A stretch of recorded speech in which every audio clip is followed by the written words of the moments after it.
Nabi Muhammad hijrah ke Madinah di tahun 622 Masehi. Nama asli kota itu adalah Yathrib. Kota itu didirikan oleh bangsa Yahudi, yang telah tinggal di situ selama 1000 tahun. Terdapat 3 suku Yahudi besar di Yathrib. Yang pertama adalah Banu An-Nadir, yang diketuai oleh Huyai bin Akhtab. Dia adalah ayah dari Safiyah binti Huyai, yang kelak jadi istri Nabi di peristiwa perampokan Yahudi Khaybar. Suku kedua yang lebih besar adalah Banu Qainuqa. Suku ketiga adalah suku Banu Quraiza dengan ketuanya Ka'b bin Asad. Semua referensi kisah ini diambil dari 1. Sirat Rasul Allah oleh Ibnu Ishaq, halaman 461-462. Ini adalah riwayat hidup atau sirah Nabi yang paling awal di seluruh dunia Islam. 2. Tarikh Al-Tabari, volume 2, halaman 283-297. Al-Tabari adalah penulis sejarah Islam paling lengkap dan dia juga menyusun tafsir Quran paling awal di dunia Islam. Silakan download keterangan literatur kedua tokoh besar Islam ini di bagian bawah dan periksa sendiri. Masyarakat Yahudi di Yathrib menerima sang Nabi dan umat Muslim dari Mekah sebagai tamu yang dihormati. Mereka tidak pernah menyerang umat Muslim atau berusaha mengusir umat Muslim keluar dari Yathrib.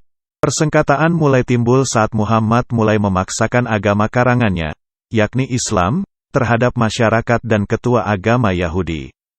Sudah bisa diduga bahwa bangsa Yahudi tidak sudi mengimani Islam, apalagi mengakui Muhammad sebagai Nabi.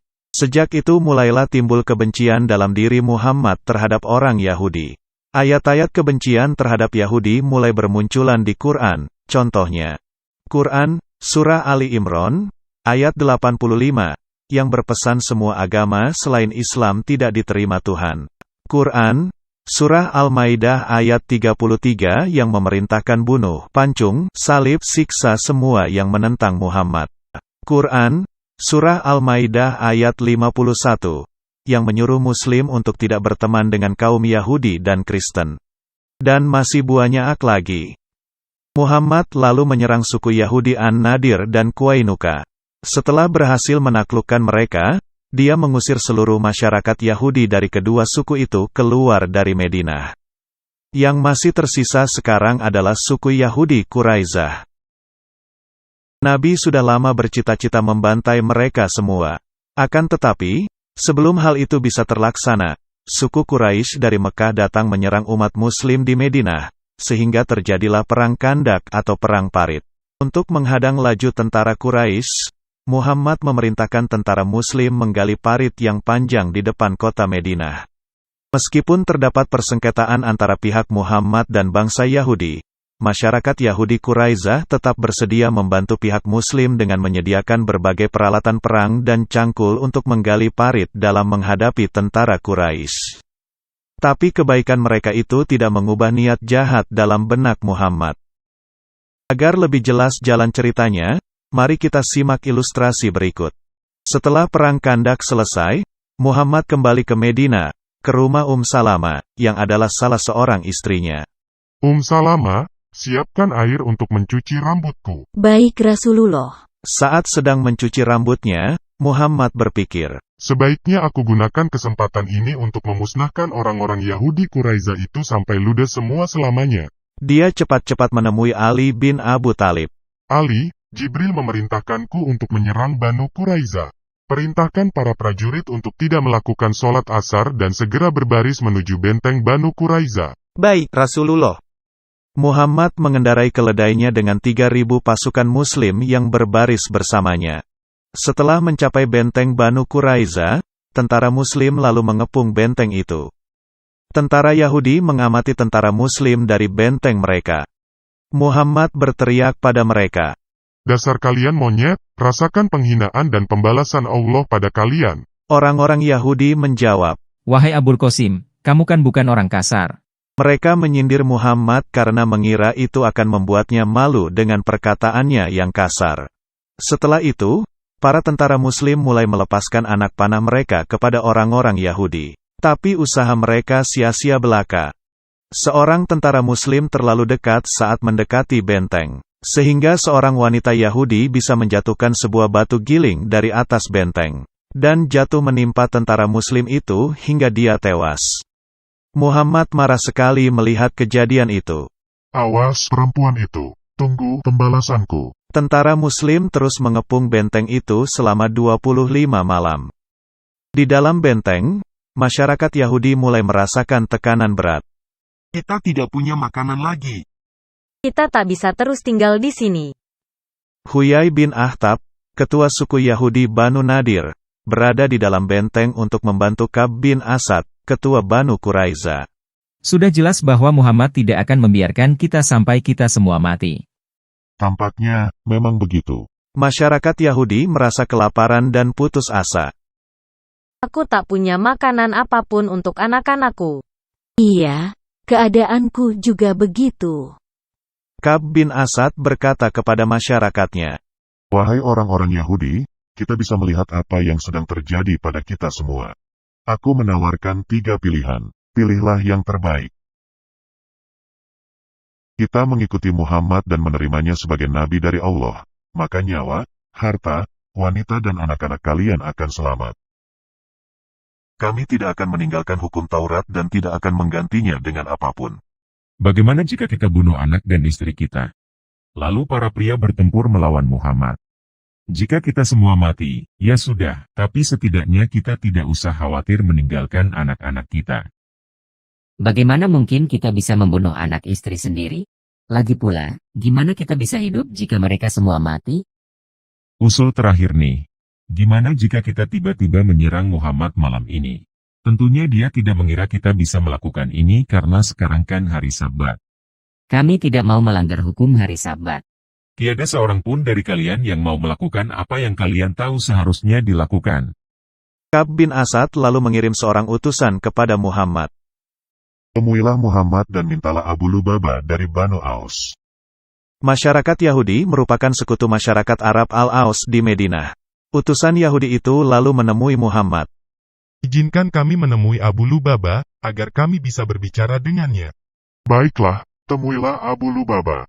Abu Lubabah dan sang utusan masuk ke dalam benteng. Para wanita dan anak-anak mereka menemui Lubabah sambil menangis sedih. Wahai Abu Lubabah, apakah kami harus tunduk pada keputusan Muhammad? Ya, Abu Lubabah menggerakkan jari telunjuknya seakan memotong tenggorokannya, untuk menunjukkan bahwa Muhammad berencana untuk memancung seluruh orang Yahudi. Lalu Abu Lubabah meninggalkan benteng. Para wanita dan anak-anak menangis histeris. Masyarakat Yahudi ingin mengajukan tawaran kepada Muhammad. Bilang pada Muhammad bahwa kami bersedia meninggalkan daerah kami dan pindah ke Adriyat dengan perlindungan dari masyarakat Al-Awas. Tapi Muhammad tidak menerima tawaran tersebut. Tidak, kalian harus tunduk pada keputusanku. Ketika Ka'b mendengar akan hal tersebut, dia tahu bahwa mereka tak punya banyak pilihan. Kita harus menyerah pada Muhammad besok pagi. Di pagi harinya, masyarakat Yahudi Banu Quraiza menyerah pada Muhammad. Para Muslim merantai kaum pria Yahudi di dalam benteng sampai Muhammad menentukan nasib mereka. Masyarakat Banu Awas merupakan suku Arab di Madinah yang berhubungan baik dengan masyarakat Yahudi Banu Quraiza. Karena itulah orang-orang Awas menghadap Muhammad untuk meminta pengampunan bagi bangsa Yahudi.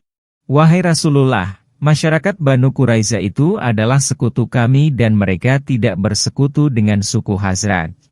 Di masa lalu, engkau memaafkan Banu Qainuqa yang merupakan sekutu Banu Khazraj. Wahai orang-orang Awas, apakah kalian akan puas jika salah seorang dari masyarakatmu menentukan keputusan bagi masyarakat Yahudi Quraiza? Ya, kami akan merasa puas. Kalau begitu, mari kita minta Sa'd bin Mu'adz untuk menetapkan keputusan. Baiklah. Pada saat itu, Sa'd bin Mu'adz sedang sekarat, hampir mati, karena terkena panah dari tentara Quraisy di Perang Khandaq. Orang-orang Awas menemuinya. Sa'id, Rasulullah ingin menemuimu. Kami sudah setuju untuk menunjukmu sebagai pengambil keputusan bagi nasib orang-orang Yahudi Banu Quraiza. Mereka menaikkan Sa'ad ke atas keledai untuk menemui Muhammad. Bersikap baiklah pada teman-teman kita masyarakat Yahudi itu, karena Nabi telah menetapkan engkau menjadi hakim untuk nasib mereka. Mereka tampaknya tidak tahu bahwa saat itu adalah Muslim yang membenci orang-orang Yahudi. Sa'ad bin Mu'adz bertemu dengan Muhammad. Wahai Sa'ad, orang-orang ini telah setuju untuk menerima keputusanmu. Saat tahu bahwa dia akan segera mati, dan dia berharap membawa nyawa kafir sebanyak mungkin bersamanya untuk dipersembahkan bagi Allah SWT. Aku memutuskan agar para pria dibunuh semua, dan kaum wanita dan anak-anak dijadikan tawanan. Semua orang terkejut sekali mendengar keputusannya. Tapi Muhammad sangat senang dengan keputusan Sa'ad. Engkau telah memberikan keputusan yang sama dengan keputusan Allah. Para wanita dan anak-anak Yahudi langsung dipisahkan dari suami-suami dan saudara-saudara laki mereka. Kekayaan masyarakat Yahudi Banu Quraizah, juga ternak mereka, dibawa keluar sebagai jarahan atau rampokan perang bagi umat Muslim. Tentara-tentara Muslim membuang minuman anggur milik Banu Quraizah. Parit panjang digali di sekeliling pasar Madinah. Sekitar 800-900 tawanan Yahudi dibagi-bagi dalam kelompok yang terdiri dari 5 atau 6 orang, dan tangan mereka diikat di belakang. Anak-anak laki yang telah tumbuh bulu kemaluannya dianggap sudah dewasa dan harus dibunuh juga. Ini dikisahkan pula di hadits Sunan Abu Dawud nomor 3826. Anak kecil yang melanggar hukum haid. Aku termasuk salah satu dari tawanan Bani Quraizah. Mereka mengamati siapa yang telah tumbuh bulu kemaluannya maka akan dibunuh, dan siapa yang belum tumbuh bulu kemaluannya maka tidak akan dibunuh. Sementara aku termasuk orang yang bulu kemaluannya belum tumbuh. Ali, Al-Zubair, dan para tentara Muslim sibuk mengasah pedang-pedang mereka. Muhammad duduk di depan parit untuk melihat jalannya hukuman pancung. Setiap kelompok yang akan dihukum penggal dihadapkan terlebih dulu pada Muhammad. Sahih Tarikh At-Tabari, volume 2, halaman 290. Lalu leher mereka dipukuli, dengan pedang, di dalam parit tersebut. Mereka dipublikasikan, ditunjukkan, ke hadapan beliau secara bertahap.